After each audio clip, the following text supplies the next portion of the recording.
بسم اللہ الرحمن الرحیم۔ عزیز طلباء و طالبات، آپ تمام کا اردو ادب ایجوکیشنل ویڈیو میں استقبال کیا جاتا ہے۔ پیارے بچوں، جماعت ہفتم کی تاریخ و شہریت کا دوسرا سبق شیواجی مہاراج سے قبل کے بھارت پر مبنی یہ ہمارا چھٹا ویڈیو ہے۔ اس ویڈیو میں ہم اورنگزیب رحمۃ اللہ علیہ کی مختلف حکومتوں اور بادشاہوں سے لڑائیوں کے بارے میں دیکھیں گے۔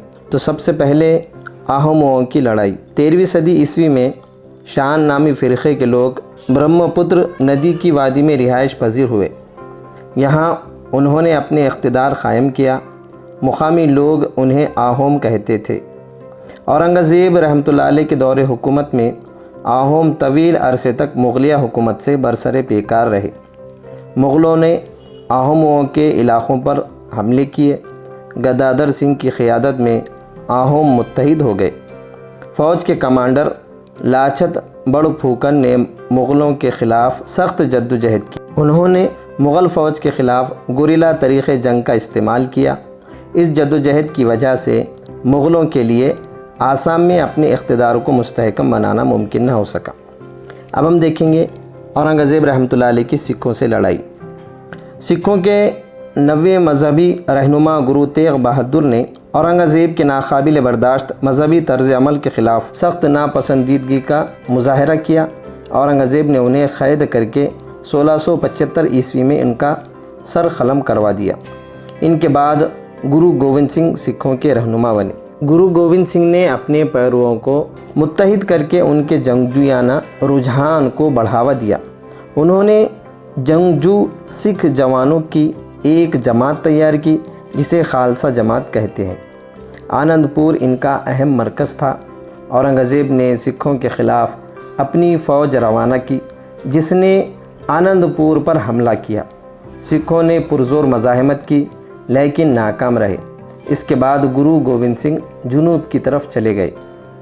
1708 عیسوی میں ناندیڑ کے مقام پر ان پر حملہ ہوا جس کے نتیجے میں ان کا انتقال ہو گیا۔ پیارے بچوں، اب ہم راجپوتوں سے لڑائی کے بارے میں پڑھیں گے۔ ہم نے دیکھا کہ اکبر نے اپنے دوستانہ رویے کی بنا پر راجپوتوں کا تعاون حاصل کر لیا تھا، لیکن اورنگزیب کو راجپوتوں کا تعاون حاصل نہ ہو پایا۔ مارواڑ کے رانا جسونت سنگھ کی موت کے بعد اورنگزیب نے اس کی ریاست کو اپنی حکومت میں ضم کر لیا۔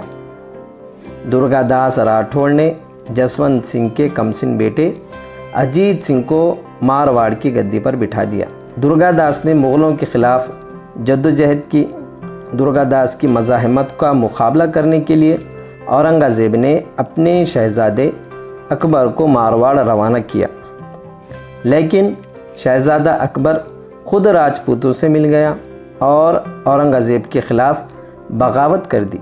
اس بغاوت میں مہاراشٹر کے مراٹھوں سے بھی مدد لینے کی کوشش کی گئی۔ درگا داس راٹھوڑ نے مغلوں کے خلاف جدوجہد جاری رکھی۔ اب ہم دیکھیں گے مراٹھوں سے لڑائی۔ مہاراشٹر میں شیواجی مہاراج کی قیادت میں سوراج کا قیام عمل میں آیا۔ سوراج قائم کرنے میں انہیں دیگر دشمنوں کے علاوہ مغلوں سے بھی جدوجہد کرنا پڑی۔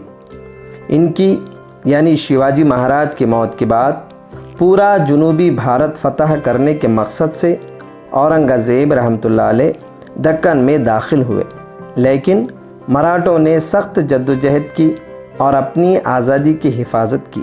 ہم ان تمام لڑائیوں اور جدوجہد کی تفصیل آئندہ سبق میں معلوم کریں گے۔ پیارے طلباء، اس طرح ہمارا یہاں پر یہ سبق مکمل ہوا۔ الحمدللہ اس سبق کے مشقی سوالات کے جوابات کا ویڈیو بھی ہم نے اس سے پہلے اپلوڈ کیا ہے۔ اگر آپ نے وہ نہیں دیکھا ہوگا تو ڈسکرپشن میں اس کی لنک دی گئی ہے، آپ اس کو دیکھ سکتے ہیں۔ آپ ہمارے اردو ادب یوٹیوب چینل کو سبسکرائب کریں اور دیگر طلباء میں شیئر کریں۔ اللہ حافظ۔